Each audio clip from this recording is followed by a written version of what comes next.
journal vous est offert par le FPI, Fonds des promotions de l'industrie, votre partenaire privilégié pour la réussite de vos projets.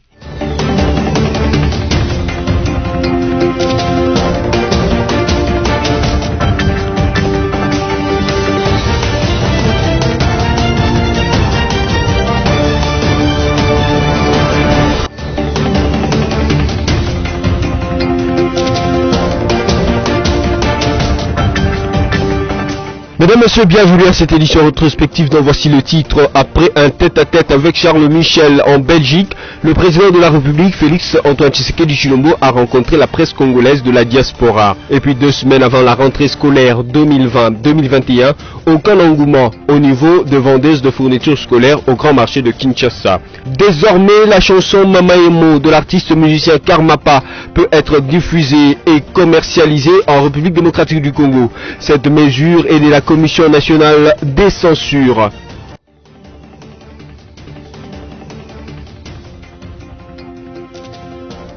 Quel bilan après 20 mois de pouvoir? Le chef de l'État Félix Antoine Tshisekedi a répondu hier jeudi à Bruxelles dans une interview de près de 3/4 d'heure à des médias congolais de Belgique.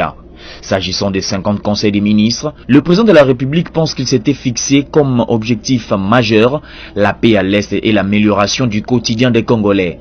La paix à l'Est n'est pas encore totalement revenue et je ne suis pas encore satisfait du résultat, a-t-il conclu tout en saluant la bravoure des FARDC. Qu'en est-il de la santé de la coalition FCC-Cash? Le président de la République a éclairci la lanterne de l'opinion que les négociations sont en pourparlers actuellement et que le vrai problème, c'est parce que nous sommes issus des 2 horizons diamétralement opposés. Néanmoins, nous avons un programme commun, a-t-il rappelé. À propos de la dissolution de la coalition, Félix Tshisekedi pense que dissoudre la coalition reviendrait à créer une crise politique. Car les crises politiques, on sait comment elles commencent, mais l'on ne sait pas comment elles se terminent.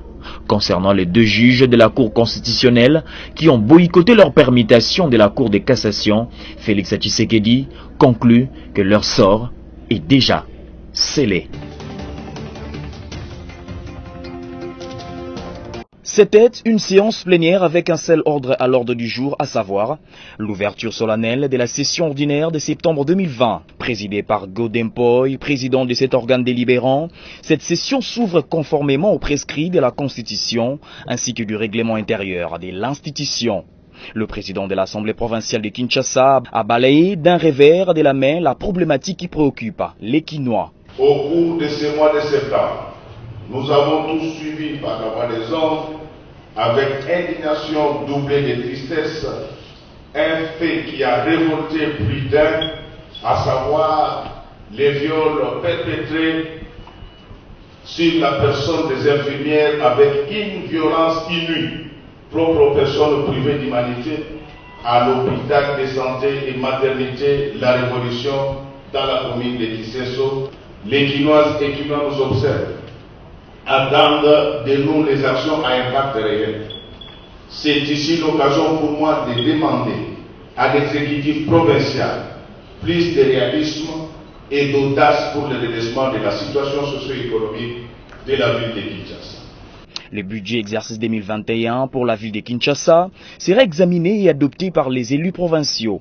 En outre, les bureaux de l'Assemblée provinciale ont enregistré quelques propositions émanant du député provincial. Certaines de ces initiatives ont été soumises au gouvernement provincial. Donnons-leur les moyens, mettons en place les outils de contrôle et je suis sûr qu'ils arriveront au résultat. Je formule le vœu que le gouvernement remanié puisse continuer l'action du gouverneur Gentili Ngobila afin que la ville de Kinshasa sorte de sa torpeur et puisse restaurer sa robe d'antan, non seulement sa robe d'antan, que les habitants, les Kinois, soient à l'aise dans leur ville. Nous n'avons pas une autre ville si ce n'est la ville de Kinshasa.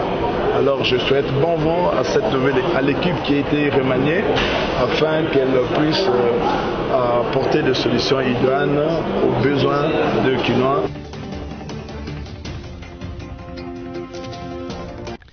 Les députés provinciaux du Congo central ont donné un ultimatum au président de l'Assemblée provinciale Anatole Matousila et son adjoint Luzolo. Les deux sont reprochés d'avoir séché l'ouverture de la session ordinaire de l'organe délibérant le mercredi 30 septembre 2020. Dans un communiqué fait pour la circonstance, ces élus provinciaux constatent des violations graves des dispositions légales lors de l'ouverture de la session mouvementée après qu'un groupe de députés provinciaux accompagnés de gangsters a contrôlé l'Assemblée provinciale. La situation est confuse actuellement à l'Assemblée provinciale du Congo central. Selon les témoins, les éléments de la police congolaise, pourtant déployés en grand nombre à l'Assemblée provinciale, auraient laissé un groupe de députés provinciaux et non députés casser les cadenas de la grille de la parcelle abritant cette institution et se sont rendus maîtres des lieux en l'absence d'autres députés et des membres du bureau dirigé par Anatole Matussila. C'est une situation qui n'est que la résultante de la crise politique qui sévit dans le Congo central depuis plusieurs mois entre le gouverneur Atou Matubwana et le président de l'Assemblée provinciale Anatole Matussila.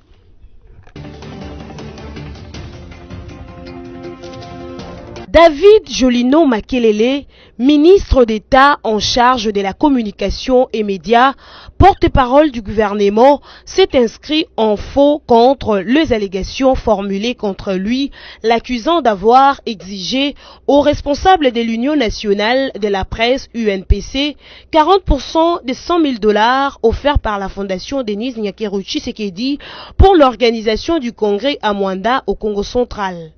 C'était au cours d'un entretien avec la presse le mardi 29 septembre 2020 à Kinshasa où il a déclaré, je cite, « Je ne vois pas auprès de qui je me serais présenté pour chercher l'argent et personne ne peut emporter la preuve. En réalité, les gens ont compris qu'ils sont mal barrés, ils sont mal gérés, ils cherchent à qui attribuer la responsabilité pour ne pas se justifier. C'est triste qu'à ces niveaux des responsabilités, on en vienne à inventer des choses aussi graves. Moi, mon honneur n'a pas de prix. » Il est à noter cependant que le mardi 29 septembre 2020, devant la presse, en présence des Kasonga Chilundu, président en exercice de l'UNPC, Jean-Marie Bassa, rapporteur de la commission des cartes au sein de l'Union nationale de la presse congolaise, a annoncé que le ministre de la communication et médias, David Jolino Makelele, avait exigé 40% des 100 000 $ donnés par la fondation Denise Nyakeru Tshisekedi pour l'organisation du congrès. Tout ce que le ministre a dit lundi 28 septembre 2020 n'engage que lui-même a poursuivi les rapporteurs de l'UNPC. Il n'a aucun pouvoir sur nous et l'UNPC n'a pas d'argent à donner à ceux-là qui demandent des pourcentages. Nous n'avons pas les 40% à donner au ministre, avait-il ajouté.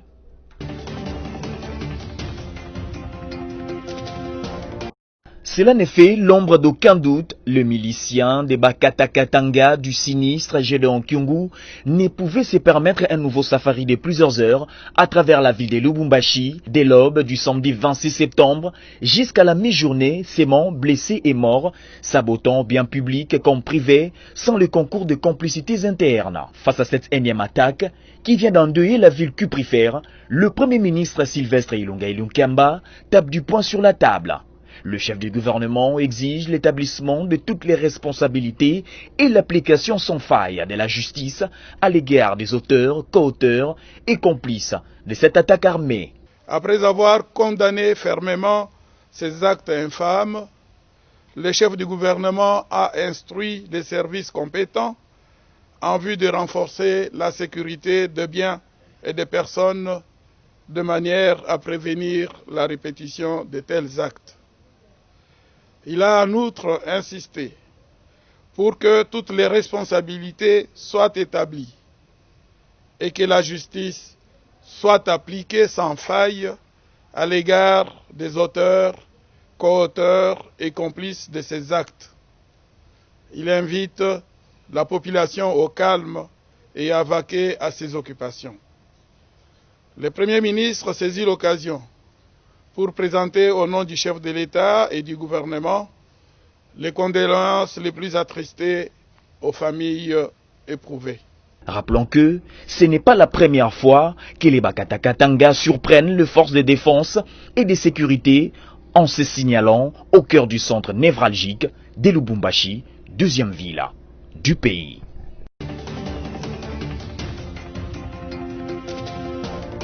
Franck Diongo, président du mouvement lumumbiste progressiste MLP, est irrité contre ce qu'il appelle le double statut dont jouit le président honoraire Joseph Kabila.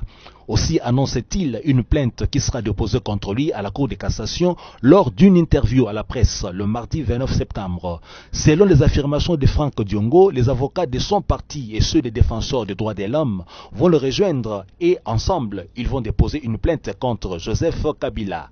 Le président du MLP ne s'est pas borné là. Il a promis de traduire en justice le président honoraire également pour les infractions des crimes de guerre et crimes contre l'humanité. Ces promesses de se déployer contre Joseph Kabila ont, à n'en point douter, une allure de règlement des comptes, car Franck Diongo, outre qu'il évoque les crimes politiques et économiques, de même que toutes les atrocités commises sous les règnes de Joseph Kabila, les combattants du MLP tués, ses bureaux brûlés sous son règne et les arrestations arbitraires, comptent contourner la justice nationale si le Sénat refuse de lever les immunités parlementaires de Joseph Kabila pour transférer son dossier à la Cour pénale internationale CPI. Franck Diongo veut que tout ce que Joseph Kabila a gagné en termes d'argent jusqu'ici à travers ces deux statuts d'anciens chefs d'État et de sénateurs à vie soit rétrocédé au trésor public.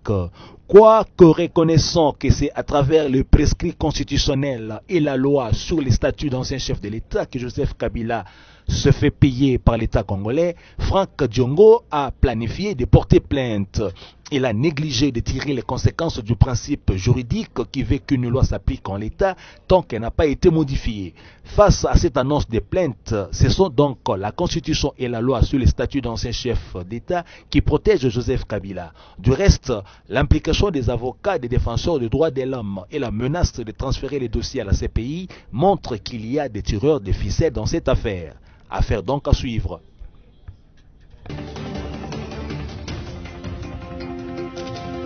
Avec la publication des résultats de l'examen d'État édition 2019-2020, intervenu depuis dimanche 27 septembre à partir de 11h à Kinshasa, des dérives et scènes déplorables de la part de certains lauréats ont été déplorées. Interrogés, certains Kinois ont donné de la voix.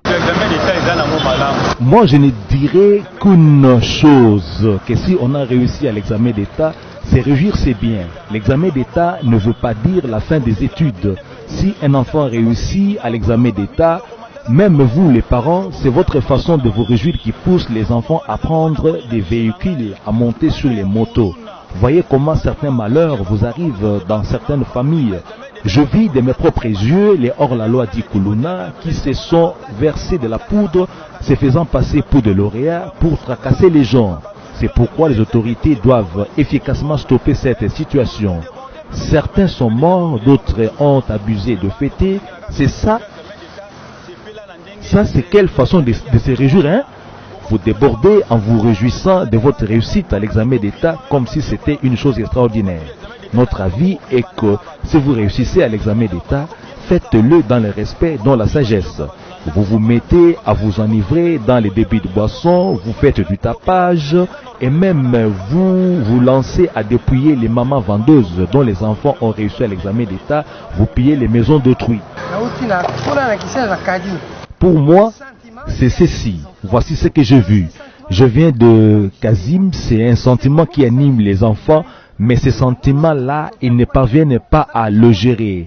Une joie qui anime là. Même moi, j'ai vu un chauffeur qui a failli renverser un lauréat. Les lauréats qui ne maîtrisent pas, qui maîtrisent ces sentiments habitent. Pour moi, c'est ceci. Voici ce que j'ai vu. Je viens de Kazim. C'est un sentiment qui anime les enfants, mais ces sentiments-là, ils ne parviennent pas à le gérer. Une joie qui anime là. Même moi, j'ai vu un chauffeur qui a failli renverser un lauréat. Les lauréats qui maîtrisent ces sentiments habitent à Lemba, Bandal. Excusez, on n'a pas injuré les quartiers. Mais Bumbu, Selemba ou Makala, ces sentiments-là produisent comme un choc dans les lauréats. Si seulement ils apprennent qu'ils ont réussi, ils se mettent à courir. Moi, j'en ai vu un courir. Les parents, même moi, quand mon fils cadet a réussi l'an passé, je l'ai conseillé en lui disant, puisque tu pars là, pas question de troubles. Si tu apprends ta réussite, tu rentres. Si on a à se réjouir, on le fait en famille. Ces sentiments-là, les parents ne parviennent pas à les gérer. Réunion du Conseil des ministres tenue le vendredi 25 septembre 2020. La question de la prise en charge des enseignements nouvelles unités a été également évoquée et examinée au cours de cette réunion. Les propositions de solutions ont été formulées et l'annonce de toutes les mesures arrêtées sera faite par le ministre d'État en charge de l'enseignement primaire, secondaire et technique Willy Bakonga. Rappelons que l'année scolaire 2019-2020 a de son côté été clôturée depuis le 10 septembre 2020. Elle a coïncidé avec le dernier jour des épreuves des examens d'État pour les élèves finalistes des humanités. Certains, parmi ces derniers, sont déjà au courant des résultats depuis dimanche 78 et les taux de réussite à ces examens pour la ville de Kinshasa.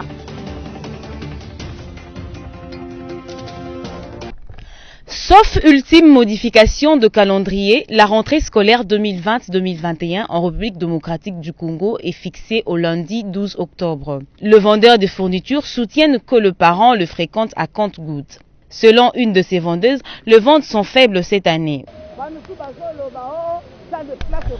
Les uns disent qu'il y aura rentrée de classe, d'autres par contre disent qu'il n'y en aura pas.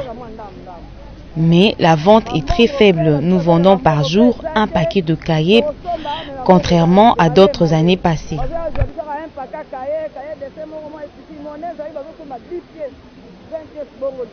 D'autres vendeuses condamnent les écoles qui vendent des uniformes, une pratique qui les empêche de couler leurs marchandises. L'école doit arrêter de vendre les uniformes et nous laisser vendre les uniformes au marché. Parce qu'ils prennent le minerval des enfants, ils veulent encore prendre de l'argent des uniformes. L'école est devenue gratuite. Nous avons aussi besoin de vendre et épargner pour le besoin de nos enfants.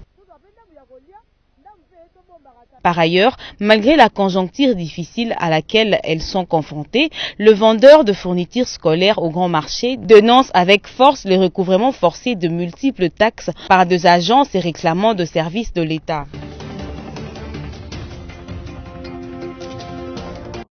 C'est depuis samedi 26 septembre 2020 que le juge du parquet près le tribunal de grande instance de Kinshasa-Gombe ont placé sous mandat d'arrêt provisoire après interpellation le directeur de cabinet et le conseiller administratif du ministre de la Santé, Eteni Longondo.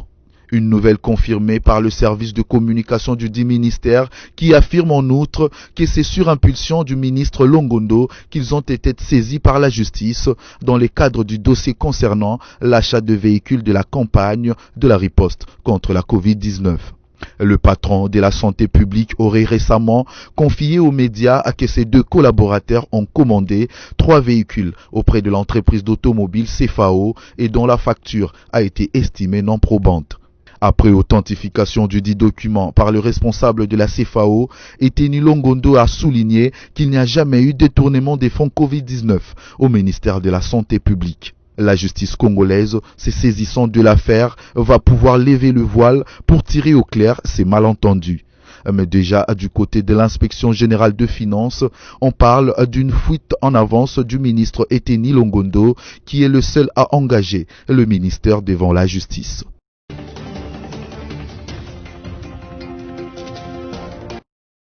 Le docteur Chiteku explique que la consommation d'une eau non potable et la défélation en plein air sont les principales causes de cette augmentation de cas de choléra dans la ville diamantifère. C'est suite au manque d'eau dans cette ville que la population consomme une eau qui n'est pas potable et qui n'est pas traitée. À cela s'ajoute également l'eau des pluies qui est en mélange avec les défélations à l'air libre dont les matières sont conduites dans des rivières et la population consomme cette eau. À en croire le docteur Chiteku, les zones de santé les plus exposées sont celles des Mouya, des Dioulou, des Lukelenge, Bipemba, Lubilangi et la zone de santé des Banzola. À celles-ci s'ajoutent les zones rurales telles que Mukumbi, Tchelenge et Chintenge.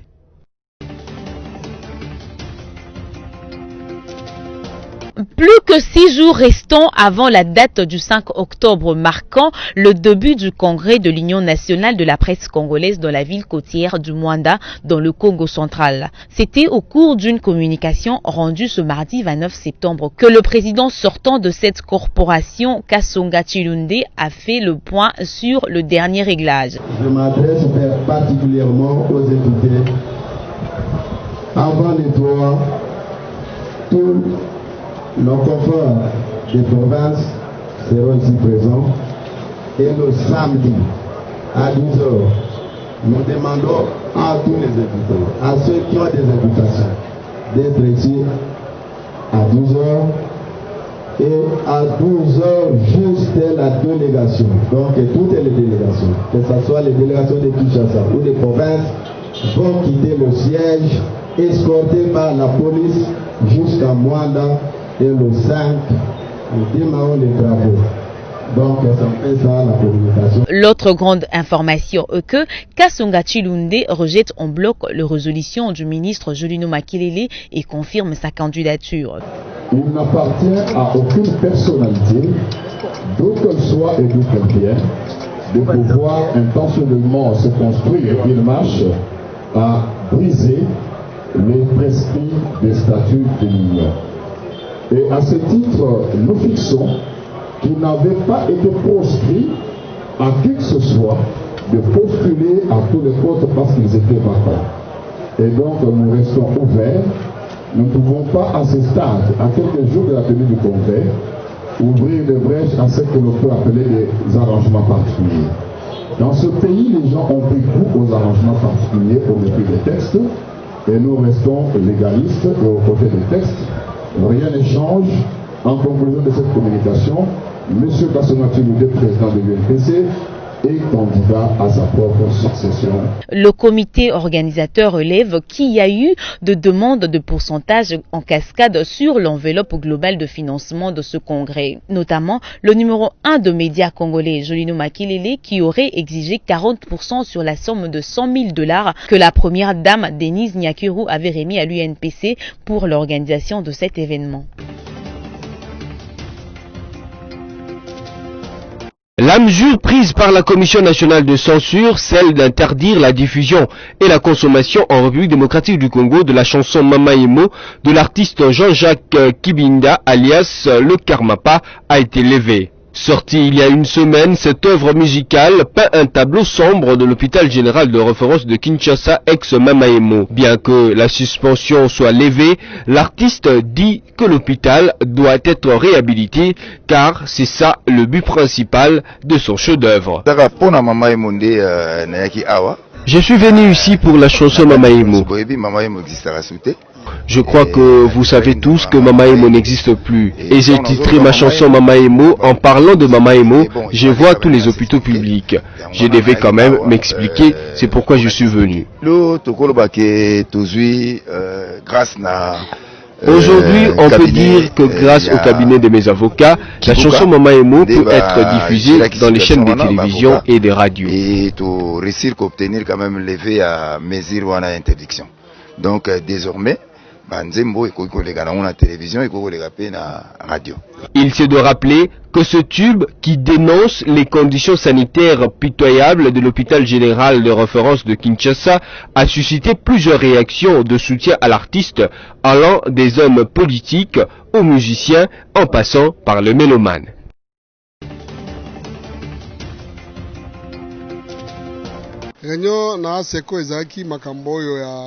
La réunion avec la SECO concernait beaucoup plus les enlèvements de nos enfants, femmes et frères, et deuxièmement les comportements des chauffeurs et roulage. En bref, nous avons premièrement des solutions à court terme et à long terme. À court terme, il y a les investigations que nous menons. On a déjà arrêté des gens que vous allez voir bientôt. La dernière décision à court terme est qu'à partir du vendredi, tout taxi jaune à partir des 18h doit allumer à l'intérieur. Et puis, jeunes filles et garçons, avant de prendre un taxi, veillez à la lumière.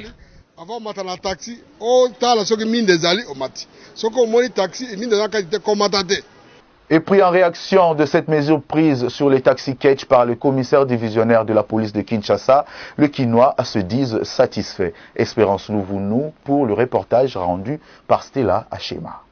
Le commissaire divisionnaire de la police nationale congolaise, Silvano Kassongo, a annoncé le mercredi 30 septembre 2020 au cours d'une réunion organisée avec le membre de l'association de chauffeurs du Congo que dès ce vendredi 2 octobre 2020, tout véhicule de marque IST dit Catch devrait avoir la lumière de l'intérieur allumée. Face à cette mesure, les Kinois ont réagi ce 1er octobre 2020 au micro de BSC Télévision.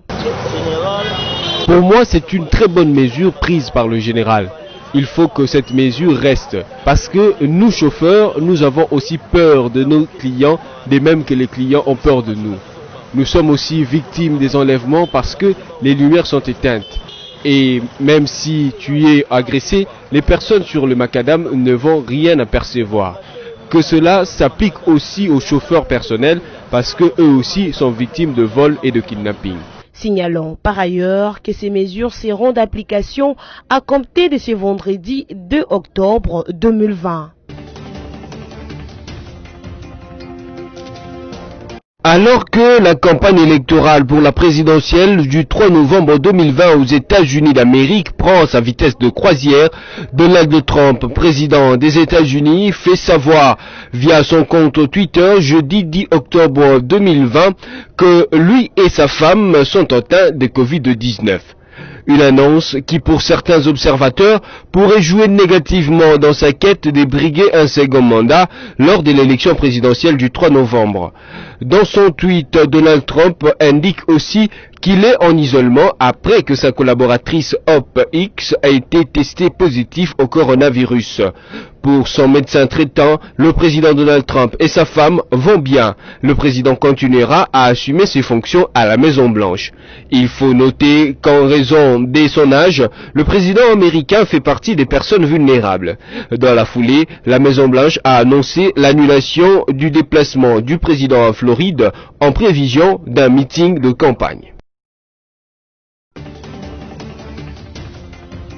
Place à présent au rappel des principaux titres de cette édition rétrospective. Après un tête-à-tête avec Charles Michel en Belgique, le président de la République, Félix Antoine Tshisekedi Tshilombo, a rencontré la presse congolaise de la diaspora. Et puis 2 semaines avant la rentrée scolaire 2020-2021, aucun engouement au niveau de vendeuses de fournitures scolaires au grand marché de Kinshasa. Désormais, la chanson Mama Emo de l'artiste musicien Karmapa peut être diffusée et commercialisée en République démocratique du Congo. Cette mesure est de la Commission nationale des censures. Voilà tout pour cette semaine. Merci à vous d'avoir suivi cette rétrospective. Restez fidèles à BSC TV.